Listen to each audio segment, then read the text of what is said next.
Bonjour aux passionnés des plantes et aussi bonjour à mes abonnés de la chaîne Ma Plante Passion.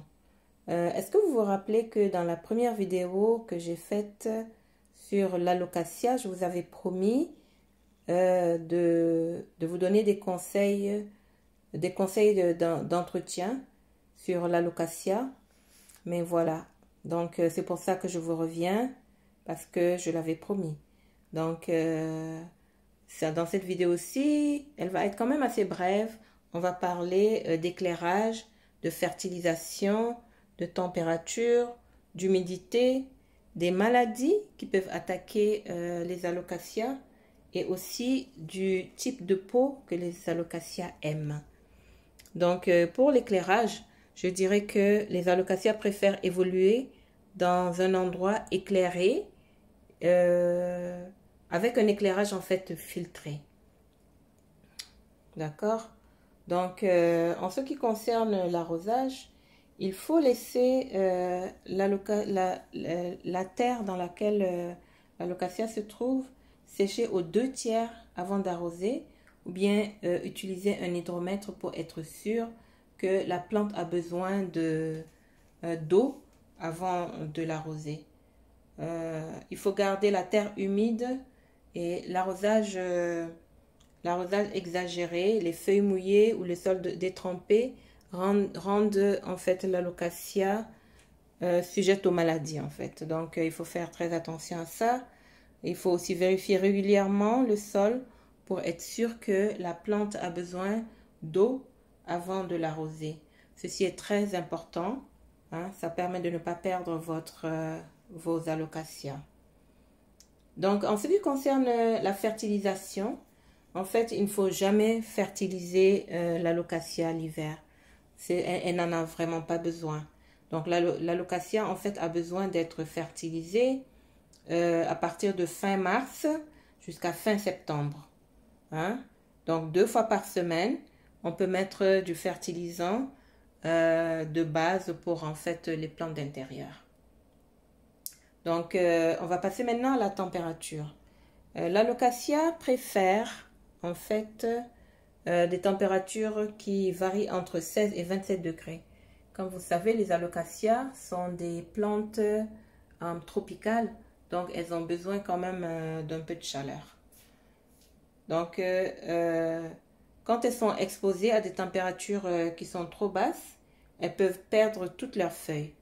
Et ce n'est pas l'idéal, hein, ce n'est pas ce qu'on cherche. Donc, il faut aussi faire attention à la température et surtout ne pas les exposer à l'air climatisé ou au froid intense. Donc, en été, l'alocasia peut produire une feuille chaque semaine et chaque nouvelle feuille peut être le double de la précédente. Est-ce que vous vous imaginez? J'aimerais vraiment que le printemps arrive bientôt pour le printemps et l'été bien sûr pour permettre à mes alocasias de me donner des feuilles chaque semaine. Ce serait vraiment très excitant de voir ça. Parlons maintenant de l'humidité. En fait, les alocasias évoluent mieux dans des espaces humides à humidité élevée. D'accord?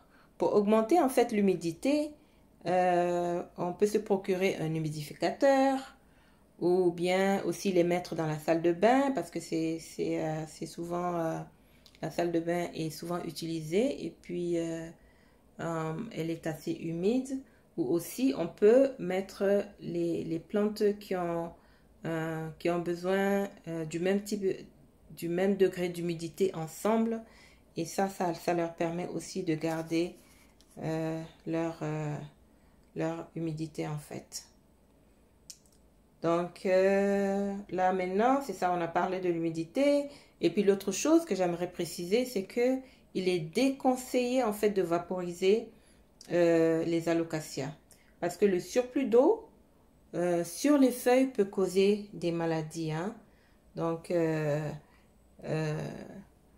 c'est parce que il y a beaucoup, les alocasias, en fait, certains alocasias, hein, pas toutes, sont certaines, je dirais, sont vraiment sujettes aux ravageurs.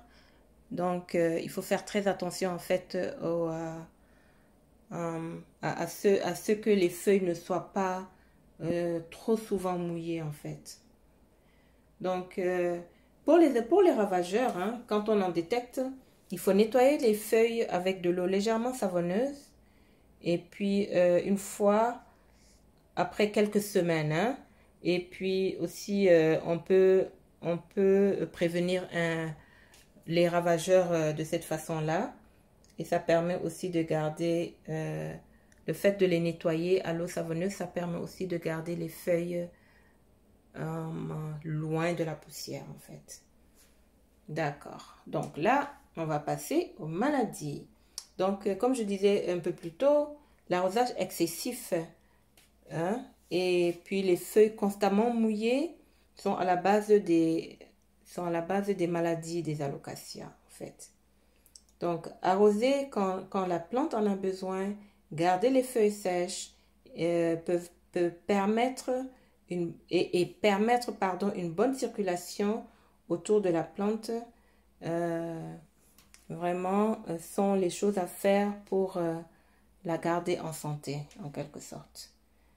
Donc, quand malgré tout ça, les alocasias sont attaqués par les ravageurs, on peut essayer de diluer de l'huile essentielle de Nîmes et puis avec de l'eau.